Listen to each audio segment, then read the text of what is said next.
Hey, this is Bucket Bacon Trees. Thanks for stopping by. I've got a video today on sound levels for YouTube videos and comparing them to feature film videos. Sorry, I got to take my headphones off. I'm just leaving them on to check the sound.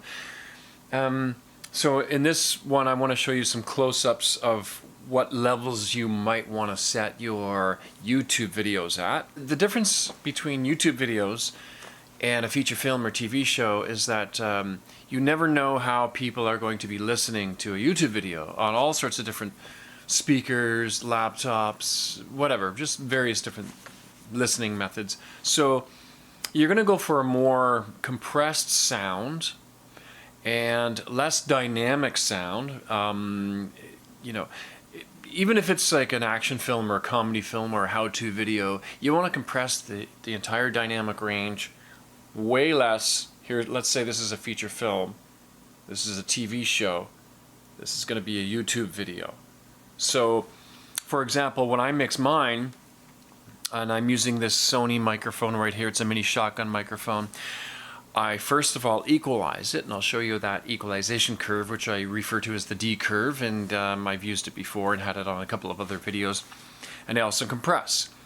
And but first up, when I record the dialogue or record my voice onto this video camera system here, I put on the automatic gain control because I'm going to compress it anyway. The automatic gain control, or the AGC or ALC for automatic level control on a lot of these cameras, the Canon cameras anyways I use, are really good in that they don't raise the background volume too much when I stop talking.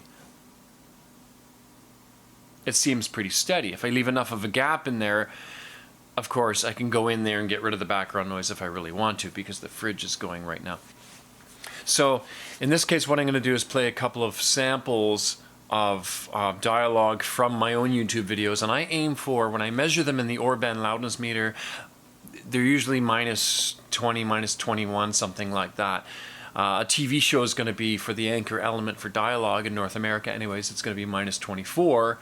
Feature film might be minus 27 or minus 30, or sometimes even lower than that. So allowing way more room for loud dynamic peaks. But the YouTube videos, you want people to have a consistent level because they're not in an ideal situation.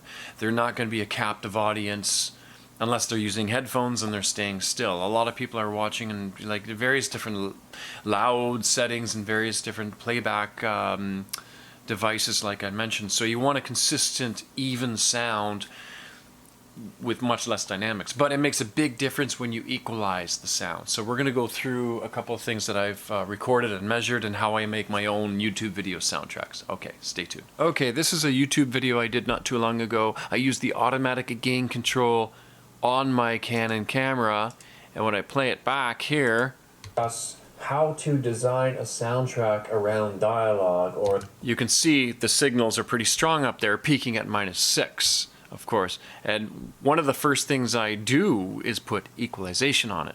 This EQ curve up here, I'll play them back to back so you can hear the comparison, but I start off with a high pass filter at 140 Hertz, between 100 and 140, depending on how much background rumbling there is.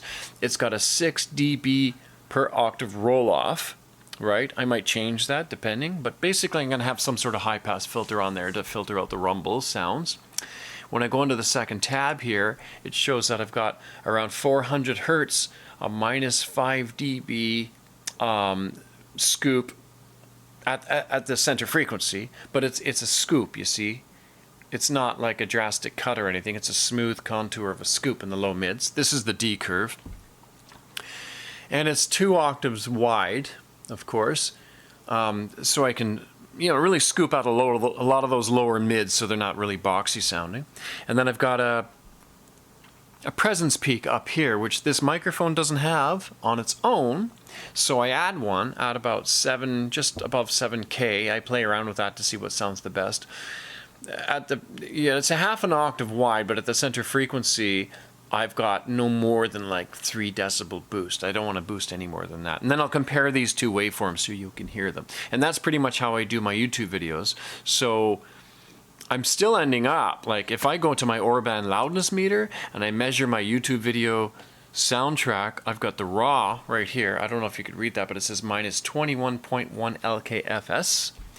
And when I have it processed with equalization and compression, it is minus 21.5 LKFS. But it does sound more present and more bright, even though it's like a half a decibel lower in level. So when I measure in the loudness meter, my YouTube videos generally are around minus 20, minus 21, something like that. Minus 10 on average for dialogue for YouTube videos, I think is too hot. You gotta have some dynamics in there, but you don't have to overwhelm with like complete compression and, you know, and bringing your volume up to like minus 2 or something like that. You want to have some sort of breathing room, some sort of, you know, dynamic range in there where it's not too irritating sounding.